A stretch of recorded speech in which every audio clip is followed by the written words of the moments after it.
اگلا سوال ہے خواتین کا، نماز قصر کرنے کے لیے کیا ڈسٹینس کوئی مقرر ہے؟ مثال کے طور پر مروڑ سے مسئلہ ہے، کہاں تک قصر ہوگی؟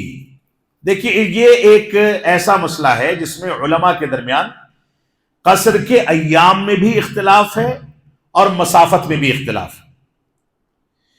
مسافت اور ایام کے اختلاف کو اگر ہم اس طریقے سے سمجھیں کہ انسان جب اپنی بستی یا اپنی آبادی چھوڑ کر کے نکلتا ہے اور سفر کی نیت سے نکلتا ہے تو بستی چھوڑتے ہی اس کو قصر کرنے کا اختیار حاصل ہے۔ اب کوئی کسی بڑے شہر کا رہنے والا ہے تو اس کے لیے مسافت لمبی ہو جائے گی، چھوٹی بستی کا رہنے والا ہے تو تھوڑی مسافت پر وہ قصر کر سکتا ہے۔ اس کی مثال ذوالحلیفہ کے میقات سے لی جا سکتی ہے۔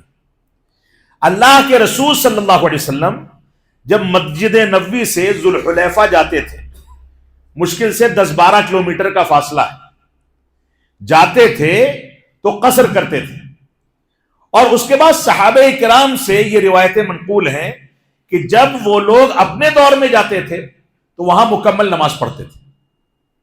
اس فرق کا سبب کیا ہے؟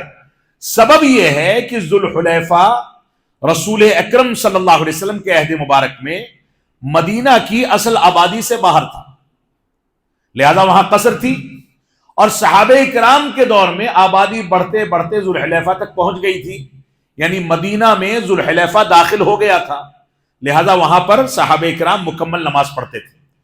تو آبادی میں کوئی مسافت کا تذکرہ یا تعین کر پانا مشکل ہے، لہذا انسان اپنی آبادی کو سفر کی نیت سے چھوڑتا ہے تو آبادی چھوڑنے کے بعد وہ قصر کر سکتا ہے۔ اب جیسے آپ نے مثال دی ہے کہ مروڑ سے محصلہ کی مسافت، حقیقت یہ ہے کہ یہ سفر کی مسافت ہے۔ اتنی دور انسان جب جاتا ہے تو وہ مسافر ہو جاتا ہے، کیونکہ 35-40 کلومیٹر کی مسافت ہے اور دونوں آبادیاں ختم ہیں، یہ آبادی الگ ہے، وہ آبادی الگ ہے، لہذا یہاں قصر کرنے کا اختیار حاصل ہے، الا یہ کہ کوئی شخص مستقل آمد و رفت کرتا ہو تو ایسی صورت میں وہ قصر نہیں کرے گا۔ اور یہاں پر دوسری چیز کہ قصر کی مسافت کا تذکرہ میں نے کر دیا، ایام کا تذکرہ، یعنی کتنے ایام تک انسان کو قصر کرنی ہے۔ اس سلسلے میں مختلف روایتیں ملتی ہیں، کسی روایت میں 21 دن کا تذکرہ ہے، کسی میں 14 دن کا، کسی میں 8 یا 9 دن کا، کسی میں 4 دن کا۔ تو اس سلسلے میں صحیح بات یہ ہے کہ اگر آپ سفر پر ہیں اور سفر سے واپسی کی تاریخ کی تعین نہیں ہے تو قصر کرتے رہیں گے، 1 مہینہ 2 مہینہ بھی قصر کرتے رہیں گے۔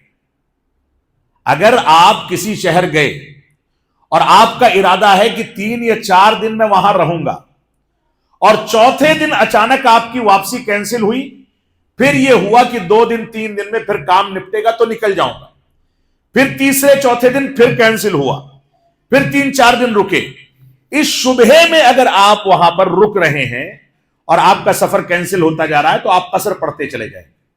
لیکن اگر آپ تعین کے ساتھ سفر کی تاریخ متعین کر لیتے ہیں کہ مجھ کو چوتھے دن وہاں سے سفر کرنا ہے، 5ویں دن سفر کرنا ہے، یعنی پہلے سے آپ کا پورا پروگرام بنا ہوا ہے، تو ایسی صورت میں 4 دن کا لحاظ کیا جائے۔ 4 دن تک آپ کہیں قیام پذیر ہیں تو آپ قصر کریں گے، 4 دن سے زیادہ آپ کو رکنا ہے تو پہلے ہی دن سے مکمل پڑھیں گے۔ یہ محتاط فتویٰ ہے، علماء نے اسی کو اختیار کرنے کو راجح قرار دیا ہے۔ اللہ اعلم بالصواب۔ جی بتائیے۔ اگر ہم یہاں سے پونا جا رہے ہیں اور ہمارا گھر بھی ادھر ہے تو بھی کیا کر سکتے؟ دونوں سکونت پذیری ہے، اگر آپ کا گھر وہاں بھی ہے یہاں بھی ہے تو وہاں بھی آپ مکمل پڑھیں گے، یہاں بھی، کیونکہ